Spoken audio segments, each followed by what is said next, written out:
"Oh, all right, we'll just check out the thicket." So he steadied his rifle. These are true tales of my African adventures. May this inspire you, deter you, caution you, and above all, entertain you. In my younger days, much younger, when I started my game capturing career, I worked for a man with the surname Van Heerden, a remarkable man, one of those early pioneering South Africans who was fearless, and he was a hunter, and he hunted problem animals. He started the company I worked for, Transvaal Game Breeders, and he would be called from time to time, especially in his younger days, to shoot animals that were wounded, a leopard, a buffalo, animals that were causing a lot of damage in new croplands that were opened up, etc. Well, one day, as he told me, he was called to hunt down and eliminate a wounded buffalo. Now, buffalo are enormous animals. The African buffalo, also known as the Cape buffalo, is huge, very heavy, a massive set of horns, and they kill a significant number of people each year. But there is nothing quite like a wounded buffalo. Once they're wounded, they seem to become very cunning and even vindictive. Although, mind you, I guess I would also be vindictive if somebody had wounded me. Anyway, he was called to the Eastern Transvaal, as it was known then. It is now called Mpumalanga. We've had a massive name change sort of situation in South Africa over the last number of years. So Eastern Transvaal no longer applies, but it did then. Well, he packed and went down as usual, taking one of his rifles. He had a number of those for different reasons, different uses. And he took with him 2 Bushmen. Now, one of the Bushmen was a full-blooded Bushman. The other, a half-blooded Bushman.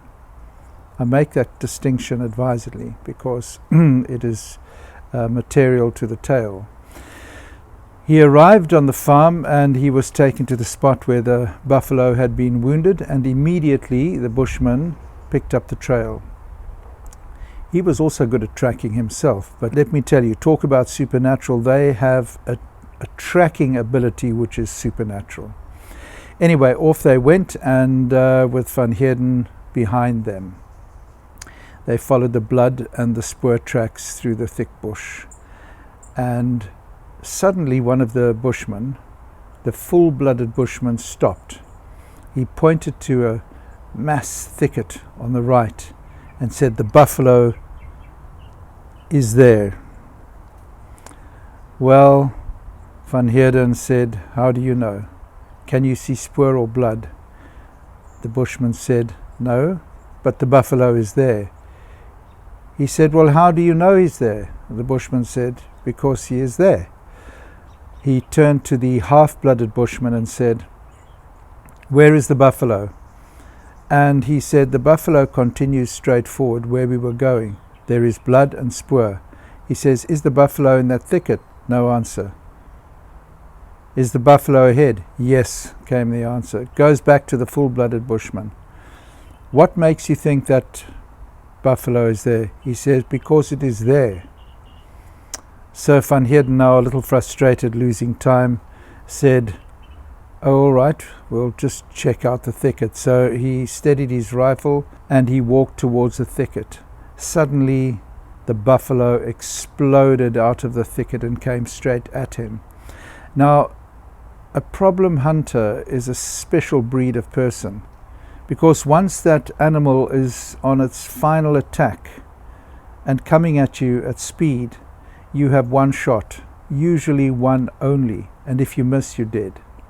So you have to have the confidence and the courage and the skill all wrapped up in one to stand and face down a charging buffalo, for instance. Anyway, he dropped it because he didn't ever miss, which is why he was still alive, I guess. And the buffalo went down, and he stood there for a while, and considered all of this, and he went back to the Bushman and he said,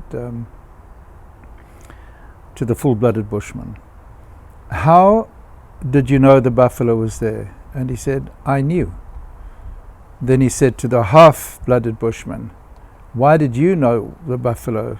Why did you not know why the buffalo was there?" He said, "Because the tracks and the blood showed he went on ahead." So Van Heerden stood there for a while and he considered this. We go back now to the forum where he was busy telling me the story, and we were seated at the time, and I remember him looking off into the distance while we were seated there, and then said almost reverently, "That is the first time I knew you can know something without knowing it."